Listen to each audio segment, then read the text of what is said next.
Aujourd'hui, on fait la biga. Non, je rigole, on ne fait pas la biga, on fait la pâte avec la biga.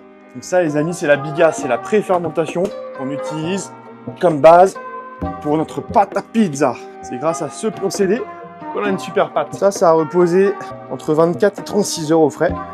Et les proportions, c'est temps pour temps, farine et eau, avec évidemment un petit peu de levure. Regardez ça, c'est hyper aérien. Et ça, on va juste le mélanger avec de l'eau et du sel.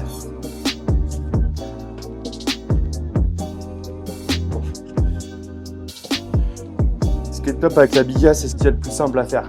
Parce qu'une fois que la biga elle est faite, il n'y a plus qu'à rajouter de l'eau et du sel pour atteindre le bon pourcentage d'hydratation.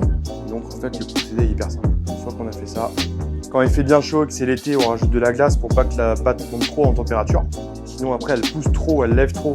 La pâte n'est pas la même. Là, comme on est en hiver et qu'il fait plus frais, on peut se permettre de pas en mettre. On rajoute l'eau pour augmenter le niveau d'hydratation. Comme la biga, c'est temps pour temps de farine, ça veut dire qu'en fait, le taux d'hydratation, il est à 50%. 50 eau, 50 farine. Nous, notre pâte, on veut qu'elle soit à 66% d'hydratation.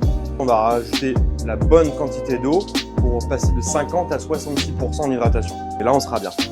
On ne met pas toute l'eau en même temps parce que sinon, la farine ne serait pas capable d'absorber toute la quantité d'eau. Donc, on le fait en plusieurs fois. Là, on voit que la farine n'a pas du tout la même structure. Quand elle aura bien absorbé l'eau, elle va commencer à faire une forme de citrouille. C'est à ce moment-là que en fait, le réseau de gluten se sera mis en place et on pourra rajouter de l'eau ensuite. Et à la fin, on rajoutera le sel. Pourquoi à la fin? Parce que le sel a un impact sur l'activité des levures. Mais si vous le mettez très tôt dans le processus de pétrissage, en fait, vous allez diminuer l'activité des levures et vous n'allez pas avoir la même levée de la pâte. Là, une fois que la pâte elle est lisse comme ça, comme la citrouille, on va rajouter l'eau petit à petit. En fait, l'idée c'est que là, le réseau de gluten il a commencé à se faire.